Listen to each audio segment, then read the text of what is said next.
Hey guys, I'm Derek Pond. I'm Ryan Cahey. I'm Vincent Lawyer. And I'm Josh Rivet. We're Ecliptic Vision. We're death metal from Syracuse, New York, and today we're hanging out with Salt City Creative.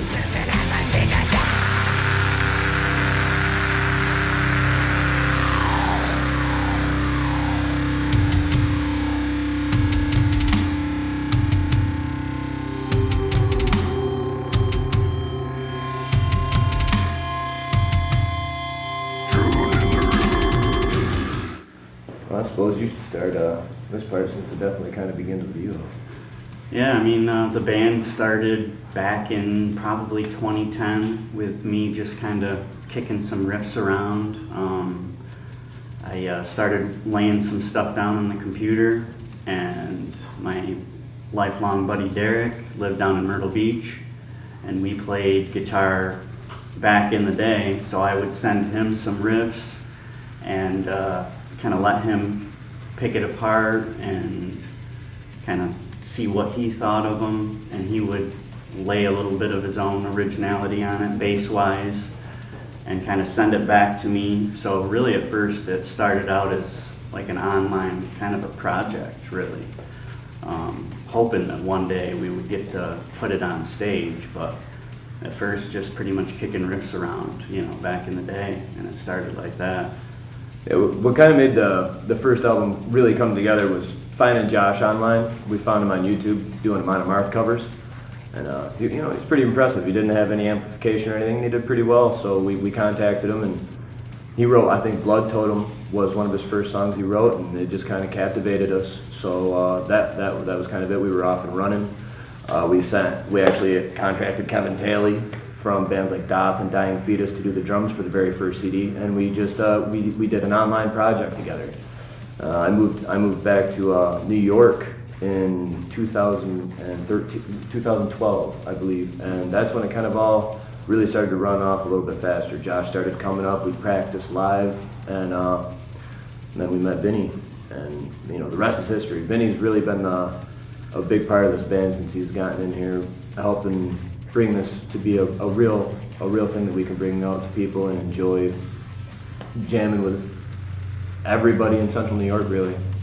I'd say that, that's pretty much the how we came to be and where we are now. We released Dissimilar Dimensions, as a 4-piece, even though Kevin Talley was on that. And then after we found Vince, we knew we wanted to put together some new music with him on, in the studio and on the CD. So we, the four of us got together and we slammed out When Follows of the Void. That was just a 4-track little EP, but that was kind of just the beginnings of all the four of us kind of getting together, laying it down, in the studio together. And we hope to, push far beyond that within the next year or two, and maybe do a full length in the future. Well, I guess it really started just from a YouTube video for me.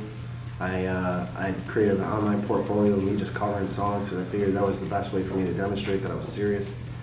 Eventually, I think I hit up a Craigslist ad, or I got hit up from my Craigslist ad. That's when I first started hearing the songs, and it was all online for the longest time, just sending stuff back and forth to each other. I still remember the first time that I heard my vocals actually mixed. Ryan was doing all of it in a bedroom, and it made me really step back for the first time and think this is actually something that I can do. And then it was just a lot of years in between that and when we found Vinny. And I wasn't even there for that. They found you, and then I didn't come around for another 10 months. Right. Really the first interaction I remember was pretty similar. I had just moved to Syracuse recently, kind of getting established, and really I just started to get back into drumming, which is a lifelong kind of passion of mine, and ended up getting connected with Derek and Ryan based on this band or this vision that they had, Ecliptic Vision. And one of the first things I noticed right off the bat was how complete and polished everything seemed right off the bat. You could tell that it wasn't just a couple of guys that were getting together to have a jam band or something like that.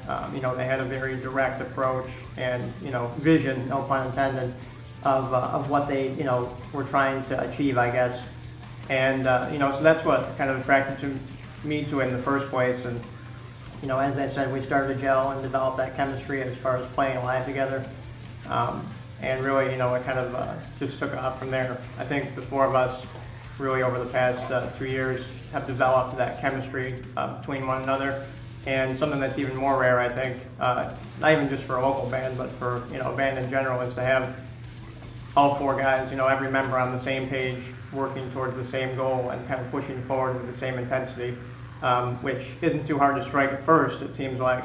But to maintain that over time, it does seem to be kind of a rarity where things will fizzle out, a lot of times. But we've always been able to maintain that same collective vision of what we're trying to achieve and just keep pushing forward, to the next horizon.